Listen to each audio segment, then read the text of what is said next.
This is the iPhone 12 Pro Max, Apple's $1,200 flagship from 2020 that I got a couple weeks ago for just $200. That implies that this phone has lost over 84% of its value since its release just over 2 years ago, which is pretty insane because this is still really solid coming into 2023. I'd always wanted an iPhone, but I could really only afford the ancient generations like the iPhone 8, and really an iPhone 8 doesn't do anything that my iPhone 6s didn't do just as well. If you recall, I stopped using that 6s because of its terrible battery life. But when I saw somebody listing this 256GB iPhone 12 Pro Max on Facebook Marketplace for just $200, I had to snatch it up. And you're probably looking at this thing like, duh, it's broken, they sold it for parts. But the thing is that the only thing actually wrong with this device is the shattered glass back. Everything else works just as expected, and the screen is immaculate because it lived under a screen protector for its entire life. Everything else works as normally, including the Face ID system and the battery. So I've been daily driving this thing for a while now, and I've got to say, this is still a fantastic phone coming into 2023.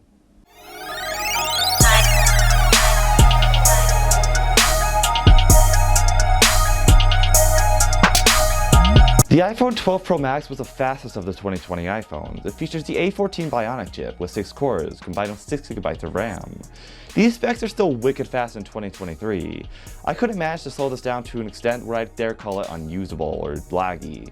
The only thing you're really missing in regards to performance here is really intensive stuff like the cinematic mode added in the camera app or high frame rate gaming, although the screen is capped at 60Hz. But basically, if you're not the most demanding user, then these specs will not disappoint you at all. This iPhone launched with iOS 14 back in 2020 and has gotten 2 software updates since then. On many older devices, the iOS 16 update killed their performance and battery life. But that's not the case here. You can safely enjoy the features of iOS 16 on this device without any slowdowns. The custom lock screen, image cutout feature, and the advanced widgets are all nice to have. Everything here works about as well as it would on the iPhone 14 Pro, which is pretty surprising. The only thing you're really missing here is the always on display and the dynamic island if you really care about that.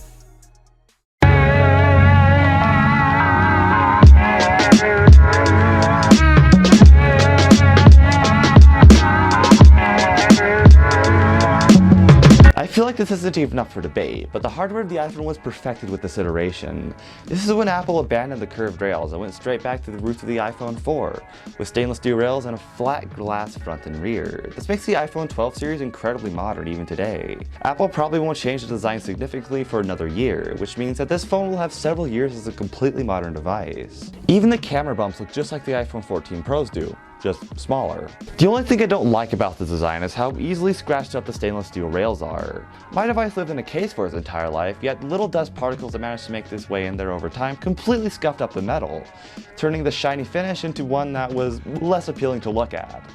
I tried to polish it down with some Brasso, but all that did was really just give it a brushed appearance, which isn't what I was going for, but it looks better than it did before. Also, I would have just replaced the glass back on this thing with like a $20 part from eBay, but the videos on this YouTube either use a crazy ass laser machine to literally disintegrate the adhesive, or it takes like an hour of chipping away the glass bit by bit. This is a totally asinine way to design a phone. And replacing just a glass back from Apple costs $500 because they replaced the entire frame also. They changed this with the regular iPhone 14 series, but if you got an iPhone 14 Pro, then you're still. Also, the battery, screen, and front-facing Face ID systems are literally all paired to the phone, so you can't replace them by yourself without permanently disabling some of the features that came with this device, like True Tone and Face ID, the main bioauthentication method of this phone. If you try to replace these parts yourself, even if you get the part from another genuine iPhone 12 Pro Max, then you'll get messages all over the operating system telling you that these aren't genuine parts and they won't work correctly. And I'm just so glad that phones are just like this now, and whatever, at least it looks beautiful, right?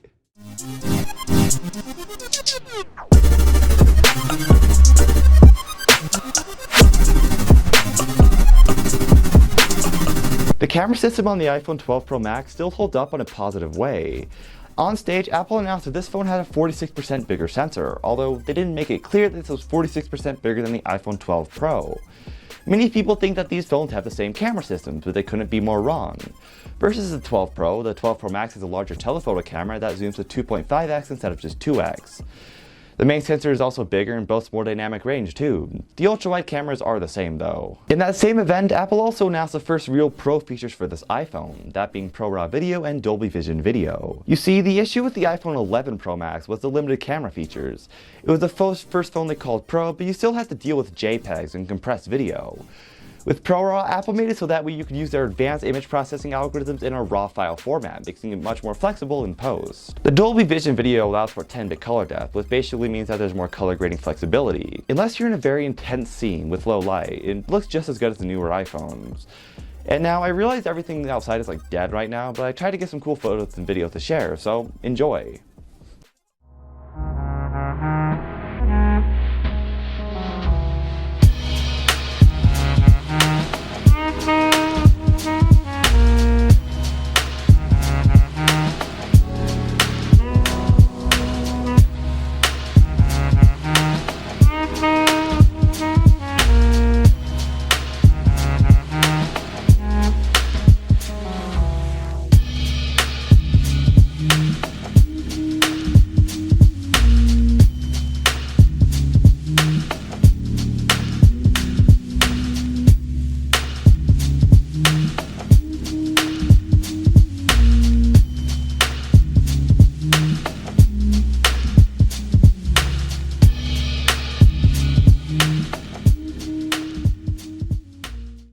The battery on my phone stands at 86% health and it's still going strong. It lasts the whole day with normal usage, but intensive tasks do make it drain more. My favorite thing about iPhones is the incredible standby time you get. If you're not the type to use your phone a lot towards the day, it'll get you through 2 days of usage on a single charge easily.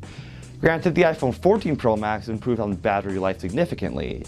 In this experiment by Ultimate iDevice Vids, a brand new iPhone 12 Pro Max battery lasted 9.5 hours. 86% of 9.5 is 8.16, so well over 8 hours of battery on a single charge with this phone, which is still enough for most people. Unfortunately, the Lightning port isn't the fastest thing on the planet, and that's a thing that persists with a new iPhone. But if you're the kind of person who plugs in their phone every night anyways, then you're probably not that big of a deal. Additionally, you have wireless charging, although I'm not sure if mine still works. MagSafe charging also seems kinda cool, although I don't have one to test with. Needless to say, this seems perfectly serviceable even today. But this iPhone is kind of a conflicting device for me, because in one sense I want to keep using it because I really like it, but in another it feels like it's forcing me away from what I really like about phones.